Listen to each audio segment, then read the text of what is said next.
listening to Beyond Wellness Radio, bringing you the cutting edge in health, nutrition, and sports performance. Stay up to date and listen anywhere, anytime on your computer, tablet, or smartphone by subscribing on iTunes. Catch your hosts, Dr. Justin Marchegiani and Barris Harvey, as they answer your burning health questions as well as interviews from world-renowned guest experts. For more Beyond Wellness Radio, go to beyondwellnessradio.com. Welcome to another awesome episode of Beyond Wellness Radio. In today's show, we are talking brain hacking, brain supplements, and overcoming brain fog. But before we dive into the show today, let me tell you about our newsletter.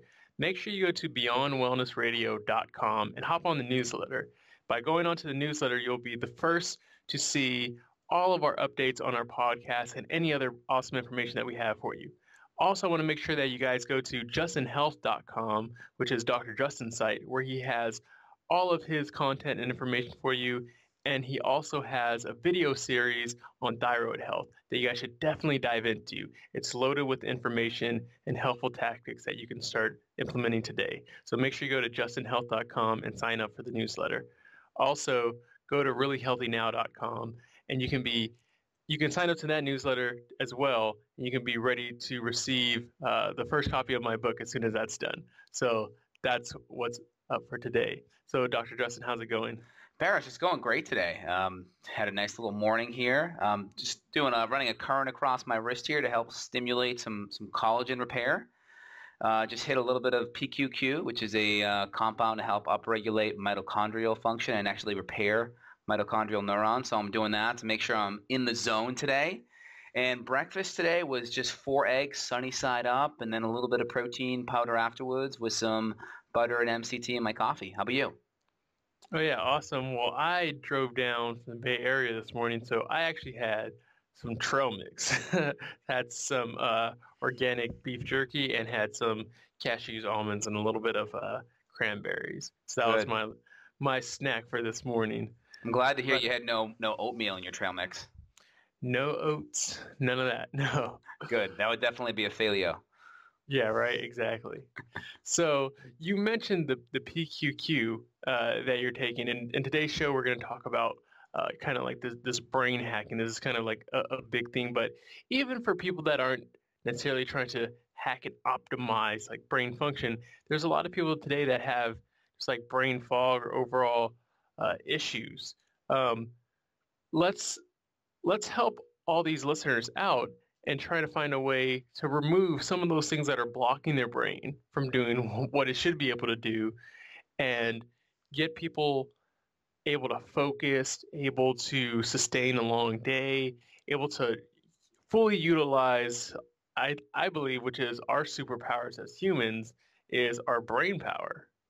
Absolutely. And before we go into that 100%, I think it's important. There are some great supplements out there, and I'm all into biohacking and tweaking certain things.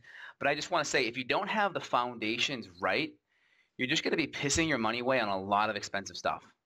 Mm-hmm. So, yeah. like, I get results with my patients because I'm annoying about the foundations. So, yeah, let's go over, like, some of the foundations. So, if you're having brain fog is typically a cause of inflammation. So if you're having inflammation, just look at the first couple of things. Just do an audit first of physical stress. Are you over-exercising?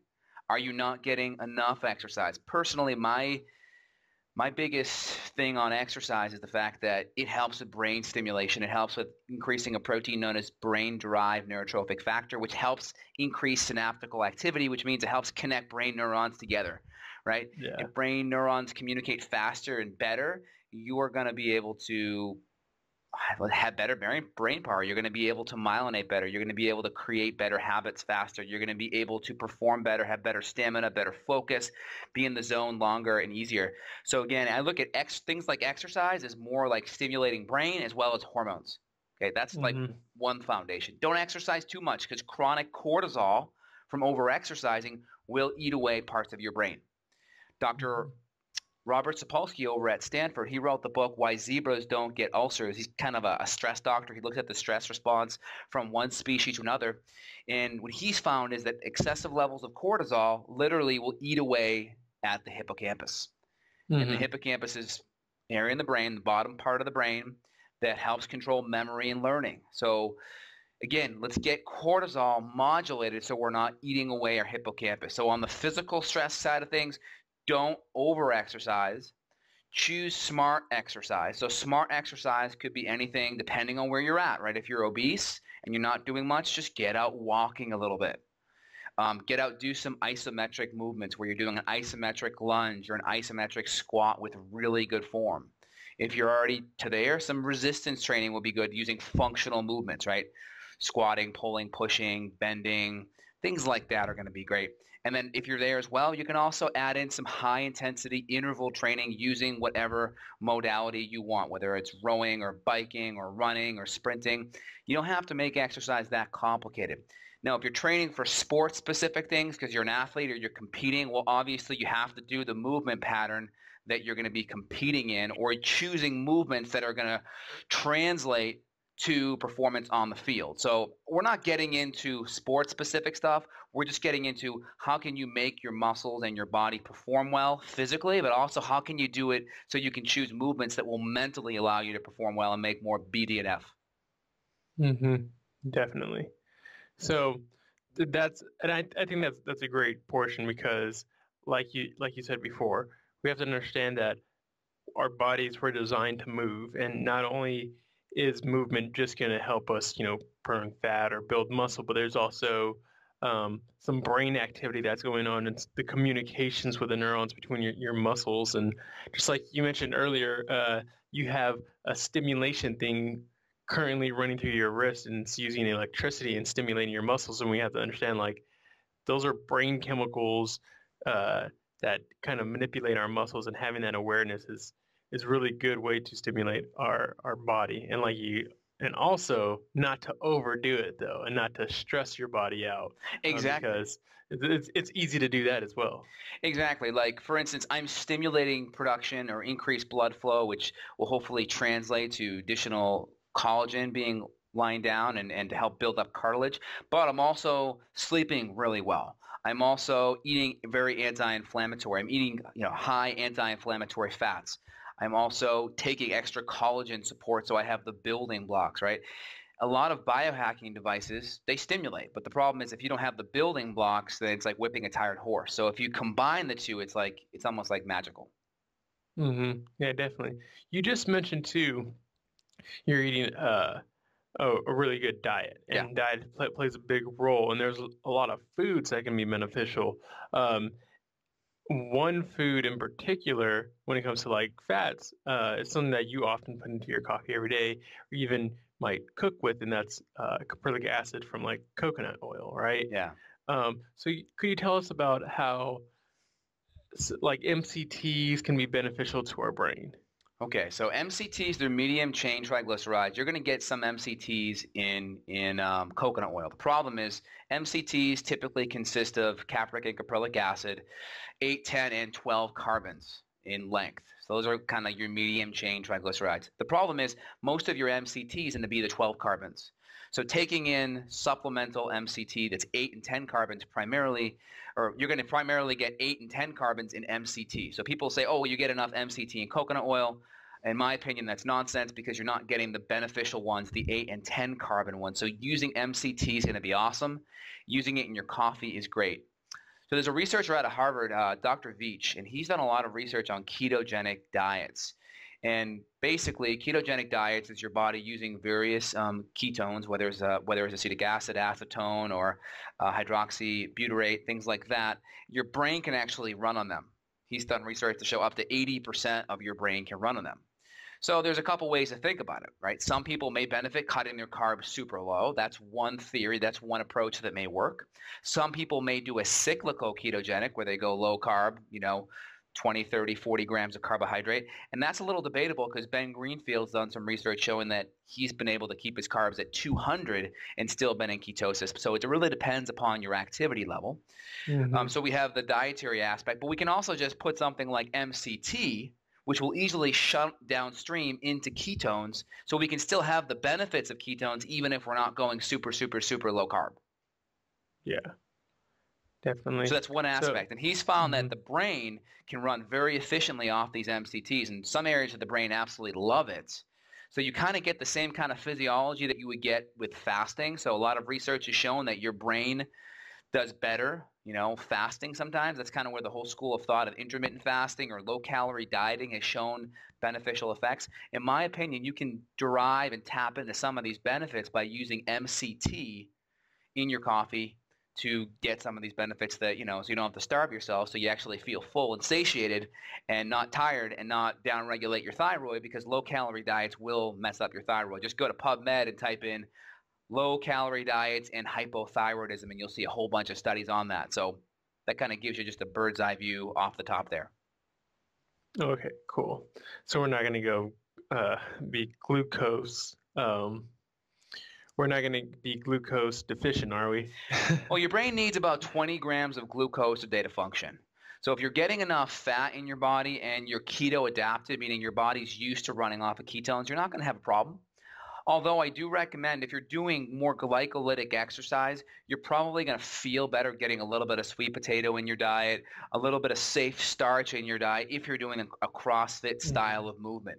So it really depends. Like some people who are, I would say, they're carbohydrate sensitive, meaning they can't tolerate much carbohydrates, you're better off starting ketogenic and not going into some of these high intense glycolytic movements for at least a long period of time, because you want to get your body keto adapted, and you can create lots of cravings if you're doing glycolytic movements for longer than 45 minutes of an hour. Like if you're someone who's maybe has metabolic syndrome and you're just jumping into a CrossFit, may not be the best thing for your blood sugar and your metabolism off the bat. A good ramp up may be a better way of doing it, and starting ketogenic can be a good way to really feed the brain with those ketones that it may need. Yeah, awesome. So we're talking about getting the foundation right. You also mentioned that's one of the real big reasons why you're successful with your clients, because you harp a lot on the foundations, on the basics, making sure you remove the inflammatory foods and getting the anti-inflammatory, antioxidant foods into their diet. Right. I think one of those foods that people know that are good for the brain, and like more of the culture is like, oh, like berries. Berries are really good. They're good for your brain because of their antioxidants. Yeah. What are some other just good foods that we should be adding to our diet, like that might have really good flavonoids or other kind of brain nutrients or minerals that we might not be getting, but we should? So one, making sure you're eating foods that are going to stabilize your blood sugar, because blood sugar dips are actually going to cause problems in your brain, right? You're going to increase microglial cell activation with low blood sugar dips. So I would say not just what to eat, but eating the right amounts of protein, fats, and carbohydrates for your body to have stable blood sugar for at least 4 or 5 hours, because that will prevent dips in blood sugar, and those dips in blood sugar will create hormonal cascades that will, again, you'll go into a low blood sugar dip that will activate the adrenal glands to produce adrenaline and cortisol, and that will activate the microglial cells in the brain to produce glutamate, and you'll basically starve the frontal cortex for blood. And again, that's why a lot of people do stupid things with low blood sugar. There's actually a couple of studies on this. They've done studies of violent crimes where they find a lot of violent crimes are done with super low blood sugar, crimes of passion, because you got about, I want to say it's 1/10 of a second to have the frontal cortex clamp down on the impulse of punching the guy that you're really pissed off at. So if your brain's starving because your blood sugar is dipping up and down because you're going into reactive hypoglycemic drops in blood sugar, it's just going to make you stupid and make you do stupid things. Yeah, so basically that front part of your brain, the prefrontal cortex is going to be basically like turned off, and your decision making, basically the thing that makes us human, right? Yeah. Is going to be turned off, and you're just going to be a baboon, literally. Yeah, you're like literally functioning or relying upon the brainstem, right, the reptilian brain to make, very reactionary, stupid decisions. So like the concept I'm referring to is reactive hypoglycemia. That's when you eat potentially too much carbs for your body to handle. Your body reacts, right? It's called reactive. So your body reacts by spitting out a whole bunch of insulin and drops that blood sugar too low. When that blood sugar is too low, the fight or flight nervous system has to turn on, and that turning on activates parts of the brain that can create glial activation, which is like the immune cells in the brain, and that can activate inflammation and starve out blood flow to that frontal cortex, and that can prevent you from making good decisions. So don't eat the little chocolates when that's on the counter when you're buying a car decision or any of those type of things. Yeah. Right. I mean, just like make sure you're well fed. Yeah, like that's why I'm a big thing of, having breakfast in the morning. Like even things like good coffee and butter and fat, if you're under a lot of stress and maybe you're exercising too, have a little bit of protein and fat together in the morning. Not just fat, but have a little bit of protein as well. Because protein, you can always convert some of those amino acids into glucose via gluconeogenesis. Your liver can take some of that protein and just cleave it up and create some glucose from it. And when you go through gluconeogenesis, it's a nice time release form of glucose. It's time release. So you actually get a nice, slow and steady supply so you don't get this reactive hypoglycemic drop afterwards. Okay, perfect. So we want to make sure that we're stabilizing our blood sugar. We don't want to be making irrational decisions. What are some other things? I know there's one probably beneficial one that you ate this morning was eggs, right? Eggs have B vitamins and choline. You test a lot of people in your practice. Are you seeing some people, even though it's like seems like it's such an easy fix, people that are B vitamin deficient and they can easily take maybe some B vitamins or making sure that they're getting some darker meats or some organ meats to making sure that they're getting the B vitamins covered and helping their neurons. Right. So regarding with patients in the practice, we may see on a CBC some of their indices high. These are like the markers like the MCH, MCHC, MCV, RDW. These can be markers that are indicative of B vitamin issues like B6, B9, B12. We may run organic acid tests and find some of these B vitamins low. I'm seeing a lot of people with methylation defects, especially the MTHFR reductase defect. So we're using some specific folate that's been, converted to an L isomer form so it can be converted better to folate. Obviously, seeing a lot of people with gut issues too that have damage and that aren't able to absorb B12 as well. So it really depends. I mean, people, if they're eating a bad diet, high in refined sugar, they're automatically going to have B vitamin issues because you need B vitamins to absorb and metabolize sugar. And if the sugar that's coming in doesn't have B vitamins with it, you're going to become deficient. And again, most of the time, if people are eating good quality grass-fed meat, organic vegetables, safe carbohydrates for their metabolic demands, they're going to be okay. And then we'll kind of follow up with a good general multivitamin with some really good absorbable B vitamins there, or we'll look at the blood work or the organics test, and we may supplement with some individual ones depending on their unique deficiencies. Yeah, interesting. Because it's funny too. Oftentimes, people are sold just poor forms of like B vitamins inside of like the 5-hour energy or something like that, and it's usually just like caffeine and B vitamins, but it's like $3 or $5 per dose. Yeah, you definitely get what you pay for. When it comes to supplements, I mean, I've tried to research the best companies where you're going to get the best absorption and the best bang for your buck. So going with good companies is definitely the way to go, and saving money on it. I mean, you're better off not taking anything for sure. But supplements, they're meant to supplement a good diet. They aren't called replacements. They aren't designed to replace the diet. They're meant to, you take them with your grass-fed meat and your really good spinach salad or your safe starch. It's meant to supplement, like nails, right? Like the foods, like the board and the nails are like the vitamins. So we want to use good vitamins to hold everything together. Yeah, definitely. One thing, as I yawn, we should probably bring up briefly is sleep.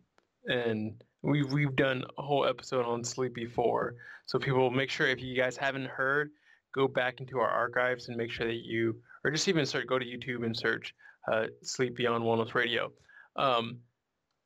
When we talk about sleep and how it affects the brain, people should know this immediately, but for some reason, we still find ourselves, or many people, not necessarily me all the time, sleeping 6 hours and then wondering why we're having this crash in the middle of the day and, going to Starbucks and trying to get coffee.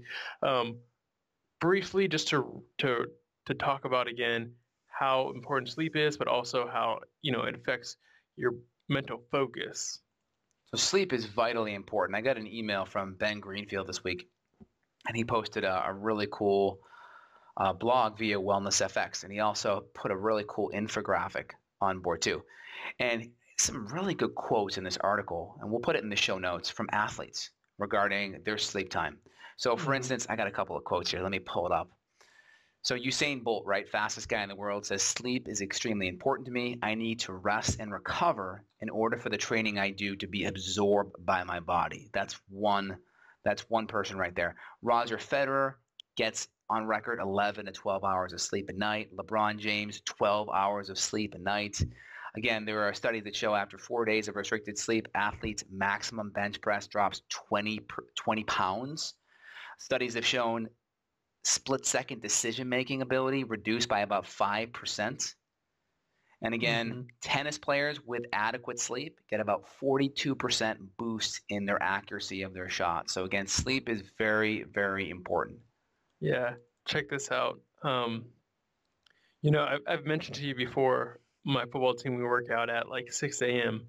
and which means to get to the facility. It's the worst thing a coach can do. That's just the stupidest thing. It's like you got this mindset in sports where it's like toughness comes from like crucifying yourself. It's like stupid training. It's just like, well, we can just be better by having willpower and not using our physiology to help us get better. I'm sorry, I interrupted. Yeah, no, that's totally true. It drives me nuts. But check this out. I forget why we did this. I'm glad that we did, but I think we had our bye week. So last week we decided not to have our 6 a.m. lift in the morning, and we basically, I got to sleep in a little bit, and we instead worked out in the afternoon around 3 o'clock when your body's most primed to do so. This was the first week in about 6 weeks that I remember being like physically sore. Like my legs felt sore in a good way, as if like, oh, okay, I'm building muscle, because all my other workouts were pretty inefficient because I'm tired. How am I supposed to perform this way? So I just thought it was interesting. Like sleep is vitally important when it comes to not just training but your mental performance in almost every aspect in life. So sometimes you want to push harder, but if you're not sleeping, I mean, you're kind of wasting your time, and you could even be hurting yourself. Absolutely. It's just trying to work harder, not smarter. I mean, I remember in high school athletics, I played football, and I remember doing conditioning at the very end of practice. It's like the stupidest thing. It's like, let's just ingrain in our body poor motor patterns, right? Let's just work on and develop our skills in poor motor patterns. It's just like silly. You much rather keep the conditioning separate and the fine-tuned motor skills when you're primed, so you can really build up those motor pathways. Especially, in certain sports. I remember in football, for instance, we had linemen and linebackers running, 30 and 40 and 50-yard sprints. But it's like, wait a minute, each play, what are you running on average, 5 to 10 yards? I mean, a lineman's running 2 or 3 yards. So it's like, why aren't we doing sport-specific movement that actually carries over? And so much of these coaches, they're just doing things to do it, not because it correlates and actually really makes sense. Yeah, I probably shouldn't be doing the same thing my 290-pound teammate's doing. He's probably going to be lifting stuff super heavy and maybe 10-yard sprints at the most for him, whereas I could probably go a little bit farther, right? So absolutely, super important. And I don't want to burst everyone's bubble, but I've treated a handful of college athletes, professional football players, and such, and that's one sport I would more than likely, I could change my mind, but I will not allow my kid to play. I see lots of neurological deficits. I think you're going to be seeing an epidemic in the next 10 or 20 years of massive amounts of brain injuries. So if you're an athlete, man, especially in football, you need to be on magnesium. You need to be getting lots of ketones being produced. So ideally either lower carb, but if it's glycolytic stuff, you want to get some MCTs in there, PQQ, CoQ10. Magnesium is really important. Again, if you ever get a head injury, one of the best things you can do is go low calorie the next day or two to help, increase cellular autophagy to help clean up the damage. I mean, those are a couple of things. Sleep is huge. Like the last week, I've been going to bed at 10 o'clock and getting up at 7:30 to 8 o'clock, and I've been feeling so much better because I've been listening to my body. Yeah. I mean, this past week, I had to take a nap in the middle of the day because I was just so exhausted. But man, I just felt so much better, so much more productive, and just being able to listen to my body and say, hey, you need to, shut it. I mean, and that's what it feels like. What happens sometimes when people end up getting sick because they're evading sleep, or they're not giving anything back to their body, and their body just says, you know what, I'm gonna just have to shut you down for you, and I'm gonna get sick, and then we're gonna force ourselves to stay in bed. You know what I mean? Yeah. So I just felt like I didn't get to that point, but I was like, you know what, I know it's the middle of the day, but I'm gonna take an hour nap before I go back to school, and I felt like so much better. So sleep is super important because it's no wonder why you might be cranky or grumpy or can't really focus. And it also, we talked about like the blood sugar regulation and how that throws off your decision making, your mood, and your focus. If you're not sleeping, that also is going to mess with your metabolism, and you're going to crave more of those things. So it just makes it so much harder. So Yes. you eat the right foods, you eat some more fat. You want to balance it and make it balanced for who you are individually. But if you go to sleep more and you eat the right foods, and preferably, if you can, some more fats, it makes it a lot easier to regulate those cravings. Exactly. So kind of my thing is we have macronutrient quality. I'm macronutrient agnostic, meaning you up and down, you just change the ratios up and down according to your needs. Now, my bias is low carbohydrate, high fat, moderate protein. That's my bias because I kick ass there. And I find a lot of people who are metabolically damaged kick ass there. And a lot of people have been on the low fat movement, so they just do so much better getting high quality fat in their diet. But from there are some people that are athletes that are super healthy already, and they may be able to handle a little bit of white rice or some sweet potato or a little bit of, glucose from other safe starch sources. So again, it's figure out what works for you. I ramp people low carb, super low, and then we'll ramp up and we'll taper up exercise. We'll see how we feel. We may find that we don't want to exercise that much and we just go super low ketogenic and then cycle in and out every 3 or 4 days and figure out kind of where you feel your best. Definitely. So what do you think? Are you ready to talk some supplements a little more? Let's talk some supplements. Let's get to the fun part. We always got to make sure that people are doing the right things first, because like we said, supplement is a supplement. That's the whole point of it. Okay. But they are fun, and that's why sometimes people shoot at them too fast. So let's talk some supplements. Of course, we talked vitamin B12. It's one of those basic things that should be covered. Make sure that you're getting that. Also, we want to talk about this. It's not necessarily that new, but it's starting to get a lot more coverage, the PQQ. Yes. Let's talk about that and how it affects, mitochondrial health and overall brain function. Great. So PQQ is pyrroloquinoline quinone, PQQ. It's studied, it was created in the 80s, I want to say, or discovered in the 80s, basically through like a fermentation redox reaction of certain B vitamins in the gut bacteria. It does a couple things. It helps with regeneration of mitochondria, and mitochondria are like these little powerhouse of your cells. They're like little furnaces that help create energy, or ATP, which is like the cellular currency that your body runs on. It also helps regenerate mitochondria, and that's important because guess what? A lot of the medications that people are on, they actually damage their mitochondria. And a lot of the drugs and the pesticides and the environmental chemicals that are out there, they also damage your mitochondria too. So a little bit of PQQ could be something that can be very helpful. It's typically combined with CoQ10. So there's a couple brands that are out there. Dave Asprey's got a good one. I've used his. Typically the dose is between 10 to 40 milligrams, depending on where you're at. Like today I'm already on 20 milligrams. I'll hit another 10 hits after here just to keep me really focused and plowing through my day. Let me think here. My train of thought just lost for a second. I need some more PQQ. 20 to 40 milligrams tends to be a really good place. There's been some studies to show that it helps with Parkinson's. It's also neuroprotective, and it helps with oxidative stress. And oxidative stress is kind of, the damage from free radicals, which are little guys that come around and knock off little pieces of your DNA. So that can be a good compound that's helpful. Mm-hmm. Yeah, definitely.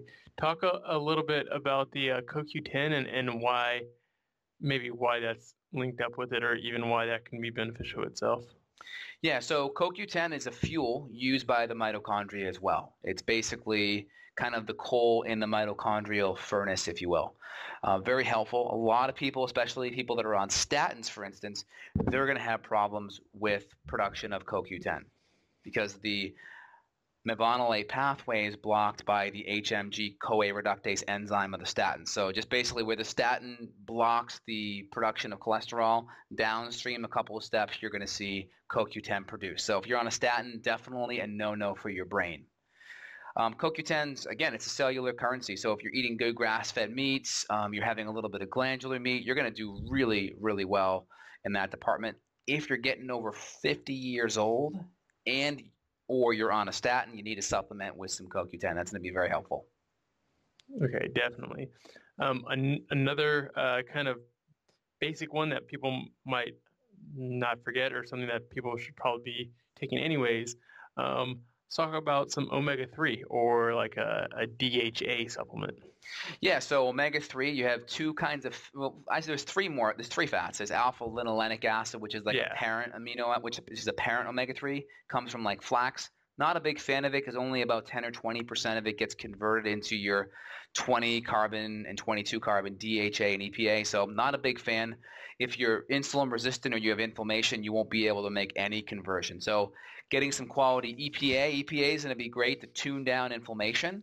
DHEA is going to be a better building block for the brain. So getting high quality EPA and DHA in will feed your prostaglandin 1 and 3 pathways, and these pathways are your natural anti-inflammatories. They activate certain enzymes known as the cyclooxygenase enzymes or the COX enzymes. These are the same enzymes that Vioxx knocked down too much and it caused heart and stroke problems. But when you take natural compounds, you tend to have a modulating effect, not a drug effect, so you don't get all the side effects. Yeah, definitely. Another one that's good for the brain and anti-inflammation, like you mentioned, curcumin. Curcumin's excellent. I mean, if you look at a lot of what the drug companies are doing today, they are trying to create drugs that have derivative effects of turmeric or curcumin. They're trying to create compounds that have the same effect. Because if you look at what they're doing, turmeric's having a massive effect at blocking various inflammatory mediating compounds like nuclear factor, kappa beta, TNF alpha, C-reactive protein. So very helpful. Again, if you're just taking turmeric and you have all these bad lifestyle habits that are driving inflammation, again, we kind of already addressed that. But if you're doing your best to knock down inflammation and you're taking turmeric, it's another way to just kick butt better. Yeah, and definitely. I strongly recommend if you're going to do turmeric, find that people do a little bit better with a liposomal turmeric. There's a patented one by a company over in Italy. I want to say the company's Indina, and the compound is trademarked as Meriva. Meriva? Yeah, Meriva's great. Meriva. Liposomal, better absorption. Again, a lot of turmeric doesn't get absorbed through the gut, so liposomal tends to be a better way to go. Yeah, liposomal is usually really good. You said Meriva. I know there's other ones that might have Meriva, and they might have black pepper in it as well, because black pepper is supposed to help with the absorption. So these are things that you should be making sure that you're looking for in your curcumin supplement. Absolutely. And also, the CoQ10 I use is liposomal as well. I just see too many people that have gut issues, so we want to use things that have a liposome if possible, because you're just going to maximize absorption. So CoQ10 with the liposome. One of the brands that I use is called QBest. QBest. Yeah, I'll try to put it on my store, my site, so if people want to support the show, they can go to the justinhealth.com/shop and they can check it out there too. Yeah, definitely. Another one that you can find in like your breakfast, like the eggs and maybe liver, is choline. Talk about maybe choline or even things that are kind of around that other nutrients like alpha, GPC, and huperzine, these kind of chlorogenics. Yeah, these are some awesome compounds that are going to help with brain repair. There was a study in Italy using alpha GPC to reduce oxidative stress post-stroke. Excellent stuff there. There's actually some products that I've used that combine the alpha GPC with the PQQ. Those work very well. You also have compounds like piracetam or aniracetam. These are from the neotropic or racetam category. Piracetam's water soluble, aniracetam's fat soluble. So, taking the aniracetam with your butter coffee is a good way to do it. But that's going to upregulate and have an effect with GABA. It's going to have an effect with GABA. The mechanism really isn't known too well, but it has effects in increasing vascularity, blood flow, and also somewhat acting as a stimulant, but also having a calming effect because GABA has that like inhibitory relaxation effect too. So you get this steady relaxation, yet you're very focused at the same time. Yeah, definitely. And you'll see things like modafinil or a compound known as deprenyl. Also Provigil. I think modafinil and Provigil are the same name. Yeah, deprenyl. And they have a similar effect. People don't know exactly how they work, but they activate some of these acetylcholine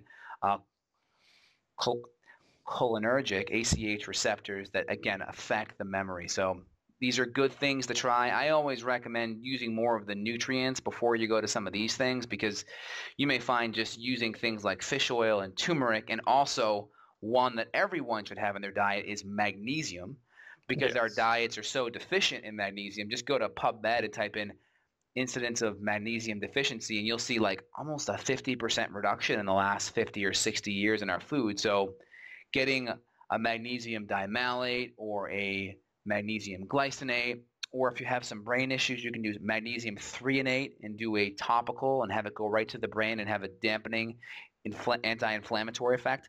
Fair amount of studies on using magnesium to help with brain inflammation. There's been studies on rats, studies on people. Dr. Russell Blaylock has found that when he put patients after brain surgery on magnesium, they recovered and did so much better than patients that weren't put on magnesium. And he was just looking at all of his counterparts that weren't doing it, and his patients would just get better faster just using things like turmeric, magnesium, fish oil, and avoiding a lot of the oxidative stress compounds like glutamate and MSG and aspartame and Splenda, things that cause microglial activation. These are the white blood cells of the brain. Yeah, definitely makes a big difference.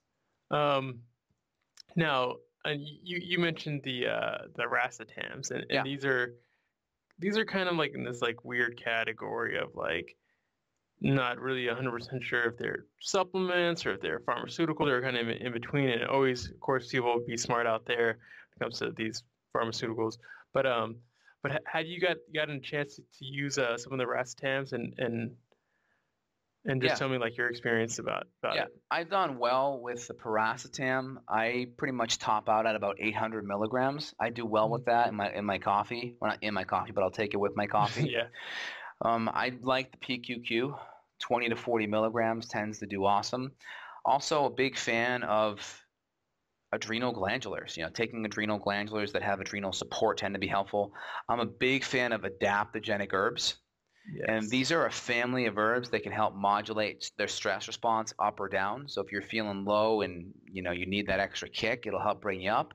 If you're overly stressed, it'll help bring you down. One of the biggest ones that I'm just a huge fan of, and it also has a nice profile to help with sleep, is ashwagandha, or with Thania somnifera. Ashwagandha is actually Sanskrit. It means something like to impart the strength of the horse. So it's a pretty cool little translation. But they did a study here. I'll kind of reiterate the study. It was double-blind, placebo-controlled study. And they had 64 subjects, and they were giving about 300 milligrams of ashwagandha twice a day for 60 days.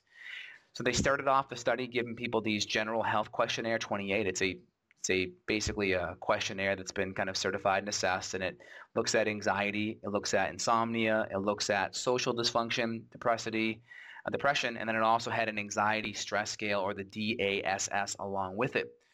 So they looked at these various scales, and we can put it in the show notes, but you're going to see the placebo, and you'll see the actual study where they use the the groups that use the ashwagandha right afterwards, massive improvement in stress reduction with the group that was actually using the ashwagandha. Every single category improved. The PSS questionnaire improved. The GHQ questionnaire improved. The social anxiety questionnaire improved. And there was a significant difference in the modulation of salivary cortisol as well, which is really cool. And that was the Journal of Indian. It was the Indian Journal of Psychological Medicine. Again, you're not going to see much of these studies here in the U.S. because of the competition with the pharmaceutical companies. You're just not going to see it, but you'll see it in other journals. Yeah. And you know, what's funny about that too, you mentioned what the different, like I've taken something called like Tianjin, it has a lot of these adaptogenic herbs. But even if you go to the, like a natural food store and you go to the vitamin section and you grab a lot of these like brain boosting stacks, a lot of them are going to have amino acids that kind of influence the mood, right? Like L-tyrosine and L-theanine and GABA and all these different amino acids that are kind of like mood regulators. And we notice that when we're in a good mood, we're able to function better. Like we mentioned before, if you're grumpy, if you're stuck in traffic and you're starting to yell, you're probably not going to make the best decisions. You're not going to be focused. But when you're in a good mood and you're relaxed and you're able to focus, then you'll feel better and you'll make better decisions and you'll eat better. If you're emotionally distressed and you have a lower EQ, you might end up like, oh, okay, well, maybe I'm just going to eat like way too much dark chocolate and just eat a thing of ice cream and sit on my couch and watch a movie or something, right? So our mood is greatly important too. And like you mentioned, there's a lot of drugs out there to cover up and change the mood. So it's going to be hard competition in the U.S. to kind of fight with the pharmaceutical mood enhancers. Exactly. And let me just read the conclusion of the study. So again, this was a double-blind, placebo-controlled study, 60 days with all the various questionnaires that assessed everything and all the salivary cortisol that also looked at, a physiological stress response. The conclusion was the findings of this study suggest that a high concentration, full spectrum ashwagandha root extract safely and effectively improves an individual's resistance towards stress, thereby improves self-assessed quality of life. And that's the Journal of Indian Psychology and Medicine, 2012, July. And I'll shoot you over that link here, Barris, and we'll put it in the show notes. But this is important, getting a high-quality herb. And again, using the whole herb, I find people tend to do better with the whole herb, not just like a standardized extract, but the whole herb. And I try to make sure the herbs that I procure are all organic and independently tested to make sure there's no concentration of chemicals or arsenic or metals or things like that. Definitely.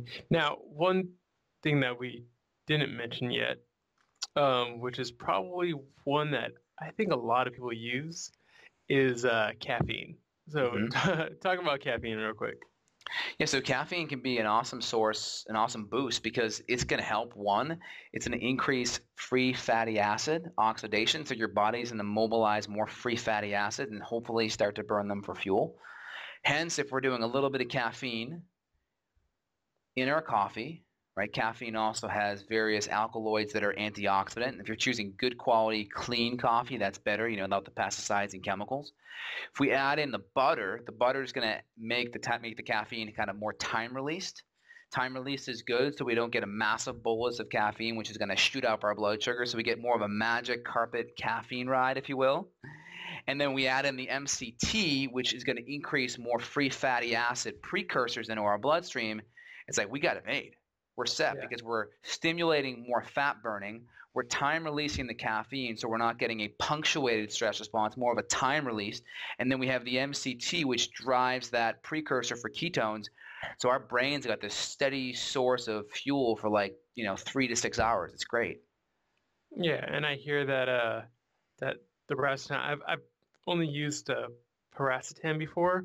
I've been meaning to try some of the other, but I heard that caffeine actually helps with the racetam and actually helps basically make it work in a synergistic way. So if you are taking one of those, having that bulletproof coffee might be even more beneficial. So it's kind of neuroprotective will help your brain function very well. And then, making sure that you're eating the right diets, and maybe you can pick and choose some of these other different stacks that you might want to add in to try to up your performance.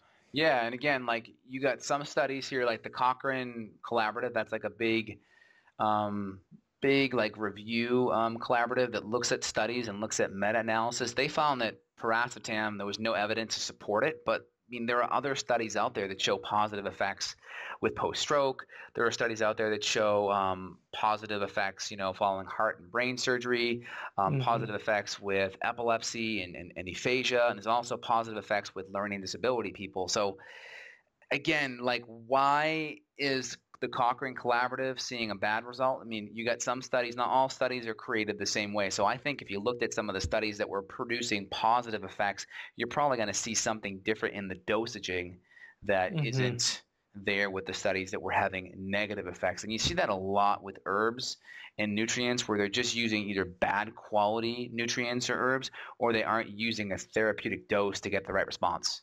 Yeah, exactly.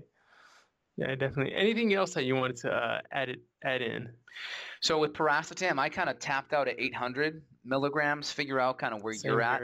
I couldn't go higher. I just felt like crap if I went higher. So the big ones for me are going to be ashwagandha, magnesium. Let's see here, PQQ, CoQ10. These are all simple ones. You can add in the piracetam, the foundational stuff like MCT, good quality fat in your coffee, stabilizing blood sugar and sleep. I'd also say there's other families of adaptogenic herbs that work very well. Some like Eleuthero or Siberian ginseng works excellent. There's a protocol known as the Russian protocol that's used in a way to allow Eleuthero to have anabolic effects and increasing sex hormones like DHEA, dihydroepiandrosterone. And that's a anabolic sex hormone that if you look in the research, it's going to have neuroprotective effects. Just Google DHEA and neuroprotective effects, and you're going to have really good support there. Yeah, so using that, that's another great way to boost up your anabolic sex hormones that will help repair your brain. Even some people, if they're adrenally stressed, taking a little bit of sublingual bioidentical DHEA can be very helpful too to protect your neurons. Definitely. Same thing here. One more thing too. If you're like a female who's menopausal, with that sudden drop in estrogen come menopause, because your ovaries aren't spitting it out like it used to when you were cycling, that sudden drop can actually cause brain inflammation. And estrogen tends to be very anti-inflammatory. The estriol especially tends to be very anti-inflammatory for the brain. So if you are menopausal and you're starting to have some issues, look at getting your adrenals looked at, as well as getting your female hormones supported to help prevent that brain stress. And also female hormones in women who are cycling, low progesterone or estrogen dominance can also create brain stress. And if you look at progesterone, that tends to also be very neuroprotective. You just want to make sure you take it in an appropriate way that doesn't screw up your cycle. And in my opinion, I find cycling females do not do better with progesterone cream because you can't time it right in their cycle. It spills over to the follicular phase and just messes up the timing. Yeah, definitely. You got to make sure that you're balancing it right. So yeah, same thing here. Doing a lot of the MCT, doing the different adaptogenic herbs on a daily basis. I take turmeric and green. That's another good one. Yep. Yeah. Green tea. Turmeric and green tea, bacopa. Yep. Like on a daily basis. So all of those are very beneficial. And making sure that I'm getting a lot of fats in my diet. Usually when I'm making a smoothie, I usually have like my sweetener is usually going to be berries, like frozen wild berries. So I'm making sure they're not like super duper sweet, but I'm getting a lot of the lower glycemic type fruits that have more of the antioxidants. And then at the end, I might dump a couple, like 3 raw eggs in there. And now I'm getting some of the B vitamins and choline and different parts. So making sure that we're getting a lot of those brain nutrients in there. Yeah, there was a study looking at blueberries because of the OPCs in the blueberries, the oligomeric proanthocyanidins. They're the various anti-inflammatory bioflavonoids. They did a study looking at blueberries and it having a reduced neurological inflammatory effect. So that's pretty cool. Just a handful of blueberries. Yeah, exactly. Let food be thy medicine. It's so Yeah. crazy that, you know, we're looking at food right here and how it can be beneficial, but somehow we're just like, oh yeah, we'll just wait for people to have, you know, Alzheimer's and then just give them drugs. Like, or we can just eat really, really good food. Yeah, yeah. And then also, I forgot to even mention one last thing. Gut infections can definitely cause brain inflammation because these Yes. gut infections, whether it's SIBO producing lithocolic acid or endotoxins or mycotoxins from fungus or the various biotoxins from parasites, these can toxin and poison the brain. I mean, acetaldehyde produced from fungus can make you feel drunk and brain fog. I find when people go on an anti-candida program, if it's candida, they feel significantly better. If they have gut infections, getting rid of those infections help them feel significantly better. If they have conditions like Lyme or Lyme co-infections like Ehrlichia or Bartonella or Babesia, things like that, getting those infections cleared out and supporting the immune system, they do feel a lot better. Yeah. So let's making sure that we eat right for our type, and if we can, if our body allows us, probably more fats, right? And some of these really high quality MCT fats. Making sure that we get enough sleep and treating ourselves right, getting some relaxation, making sure we have high quality sleep, Yeah. moving appropriately, and making our muscles move and increasing our brain capacity. And especially if you like, we interviewed oh my goodness, I'm losing it.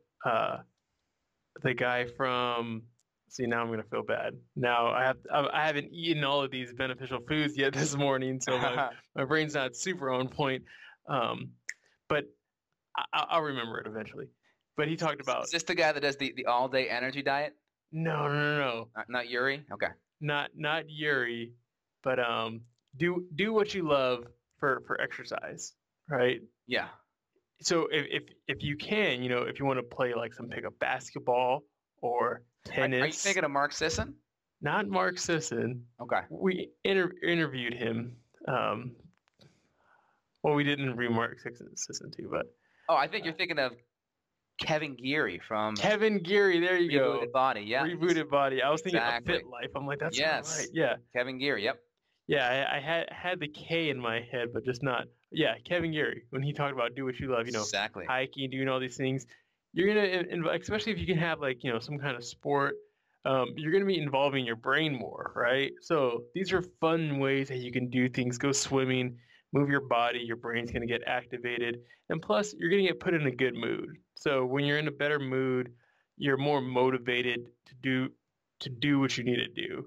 I find it a lot easier when I'm happy and I'm in a good mood, that I'm going to cook a really good meal that's healthy for me versus like if I feel like crap, it's really easy to fall into the trap to be like, well, let me just order a pizza. It's, you know what I mean? Like, so making sure that you get these things down, eating the right foods, getting enough sleep, um, moving your body, and then the cherry on the top, you know, is once you get those foundational things put down, what kind of supplements can you do to get to the next level, right? Yeah. And Exactly. and like you mentioned before, if you still have, you mentioned this analogy before, you know, you still feel that e-brake, like you're working so hard, but there's Yeah. still things not there. You probably have some things holding you back. And you mentioned the gut infections, or you might be eating some food that you might be sensitive to, right? So Exactly. making sure we get those out of the system. Yeah. Making sure if you've got hormonal stress, get your adrenals or thyroid looked at. If you got chronic infections or leaky gut stuff, get your gut looked at.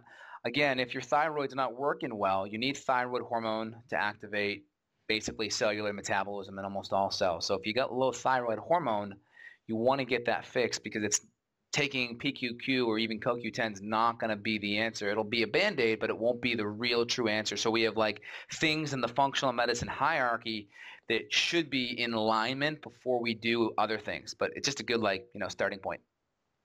Yes. Definitely sounds awesome. Anything else that we wanted to add today?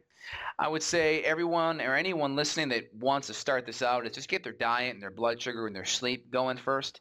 Start their day with momentum, whether it's getting up and doing a Tabata or a high-intensity interval, having some good protein and fat to start their day, put some MCT or butter in their coffee, take a little bit of magnesium or some adaptogenic herbs to start your day, you're going to just create momentum, and momentum continues to create more momentum, and just starting your day on this upward plane so you feel like you're running downhill, not running uphill, is always helpful. Yeah, definitely. Thank you guys for tuning in to another episode. Make sure that you guys go to iTunes and leave a review. So if you go to beyondwellnessradio.com, there's a button right there that you just click, and it'll send you right to it. Makes it real easy. Continue to send in your questions. So if you guys have any questions that you want answered from me or the doctor, make sure that you send that in. And you guys can also, if you guys have somebody that, is like a great doctor that you have, or is a great practitioner that you have read their book and we might have not come across them, send us an email and we'll go ahead and check them out and see if we might want to bring them on the show, because there's always these awesome people that are popping up, but sometimes they're not always on our radar for a while. So if you guys have any suggestions for a guest or someone who you want to hear on the show, let us know and we'll reach out to them and see if we can get them on the show. So definitely, if you guys are finding that you might have any of these e-breaks like symptoms and you feel like you're not going 100% like you could be, make sure that you go to justinhealth.com and schedule yourself a consultation. So that way, Dr. Justin could do his detective work and see if there's something hidden that you haven't found that could be holding you back. And again, go to beyondwellnessradio.com and sign up to the newsletter. That's the best way to stay updated and have all of the information available to you.